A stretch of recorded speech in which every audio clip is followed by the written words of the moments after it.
Hey kids, let's talk about ghost notes some more. I know we already talked about them, but let's actually talk about them in the sense of creating a musical passage.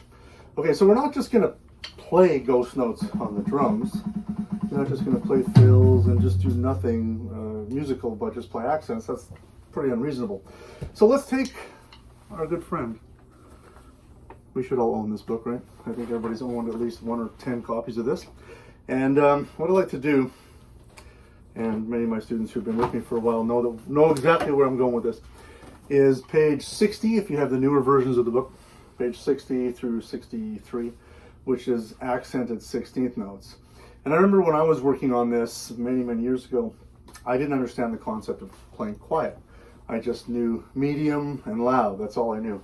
So if we took number 15, for example, which is, I'm not going to play the bass drum, I ignore the bass drum. So 15, we've got just accents on all 4 quarter notes, but we're going to ignore the bass drum. So most of you have probably seen this or played this. If not, this is new, this is cool, this is great. Okay, so when I first started playing and I was told to play this, I was just going, and you almost couldn't tell which one you were playing. It was just a bunch of noise. So how did we turn this into a musical passage, something so simple? Well, we start with what I talked about in the previous video, which is just ghost notes. Okay? So if I start counting 16th notes, 1 E and a 2 E and a 3 E and a 4 E and a, and I might have to slow it down if this is a bit of a challenge, okay, but you're going to accent your quarter note. 1 E and a 2 E and a 3 E and a 4 E and a. Now, easier said than done. Some of you might be trying this going, wait, this is actually pretty hard.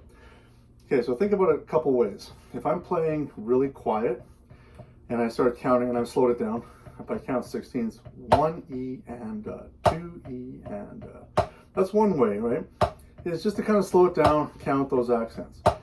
Maybe you have to go back and practice something that most people don't quite understand the concept of. I have a lot of students who come to me saying, well, they understand the motions and the downstrokes and the upstrokes, but they don't really have a grasp on it, right? So you understand it, but you don't have a grasp on it.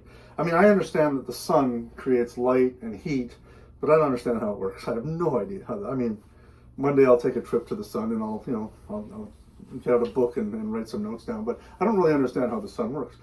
In this case, we have to understand that the downstroke is loud, the upstroke is soft. That's actually what's happening in this exercise, but nobody tells you that. Well, maybe some people tell you that, but I'm telling you that now. So if you haven't heard that before, now I'm telling you that. Okay, so watch this. 1 E and 2 E and 3 E and 4. I'm going down, up, and my left hand is playing the tap stroke or the ghost notes. Okay? Now, if I take this to the snare drum, all right. But look at how quiet my ghost notes are, right? Let's go to the tom. Any tom. Still playing those accents on the quarter notes. Okay, let's go to the cymbal. I'm adding the bass drum to the cymbal.